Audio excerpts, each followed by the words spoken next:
Hello, my dear students. How are you? Let's see. Sebastian, how are you? What do you do today? Tell. Oh, great, great, great. I'm glad.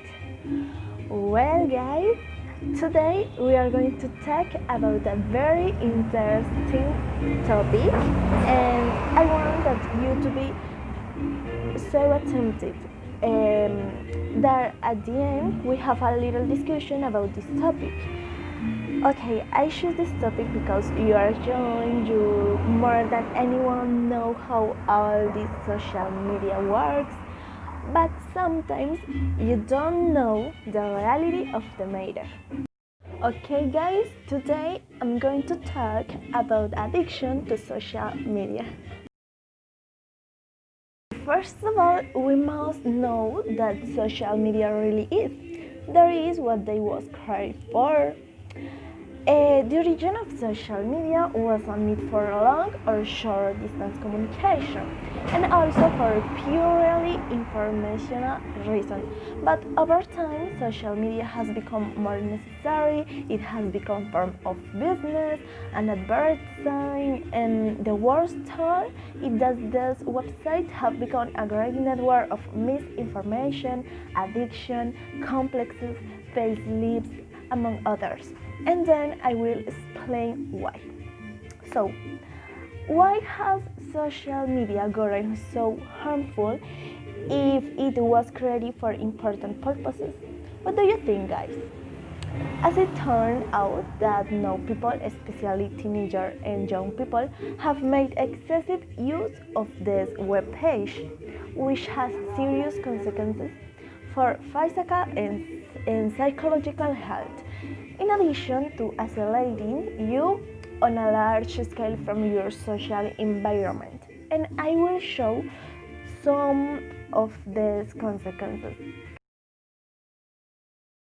The first consequences is that it damages personal relationships. But why? Well, when you pay more attention to social media than to people around you, family, friends, co-workers, and partner, whatever, you are damaging your personal relationships, guys. The second one is that it causes stress and anxiety. Social approval is one of the rewards that social media gives. If you are looking to get few likes or retweets on your post, you run the risk of getting depressed because you will want more and more likes. If you don't receive these likes, you will go crazy. The third consequence is that it affects your concentration. This problem can hurt you by prioritizing social media or video games instead of studying for an exam, for example, doing some academic work, reading or reviewing your classes. At the end of the day, this will affect your academic performance. The fourth is waste of time. This is very serious for me because the abuse of social media deprives you of other more rewarding and productive activities. For example, visiting family or friends, exercising, I don't know, learning a skill of languages, looking for a job, getting ahead of work or your classes, for example. The fifth consequence is damage to the nervous system. Abusing technology can cause irreversible damage to your health, such as fatigue, sleep disturbances, dry and tired eyes, memory loss, and neck pain, and these are terrible problems.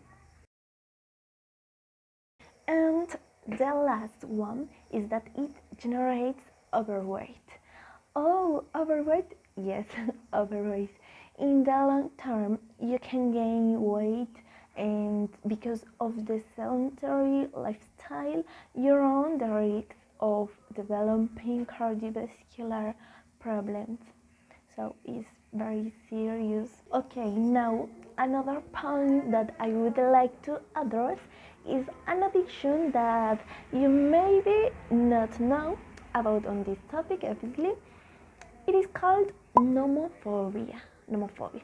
I say addiction because it is not yet considered a pathology or a behavioral disorder, but the truth is that it is the result of an addiction and excessive use of the smartphone, generally for everything except to talk.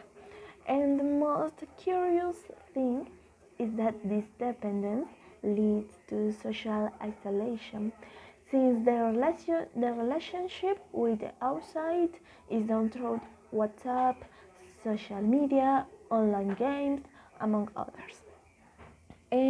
Some examples are that these people look for partners online, they broke up with them on WhatsApp, they have conversation with many strangers, and every detail, image, videos of or comments, for example, of their own lives in post on social media. And oh my god, if you cut off that means of communication, anxiety, nervousness, rapid heartbeat, obsessive thoughts, and stomach aches, resistance to stress, and even panic attacks arise. And all of them are typical of a situation of dependency or addiction. These people are not able to disconnect from the electronic world that has been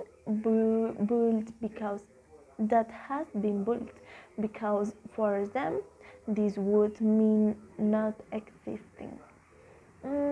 So guys, to finish, my advice for you is to go out with your friend, enjoy the real world, don't create a false reality without those mobile device which is just a fantasy.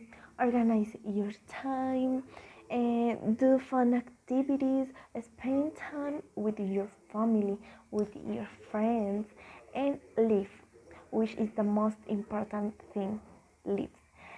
But in a good way, please.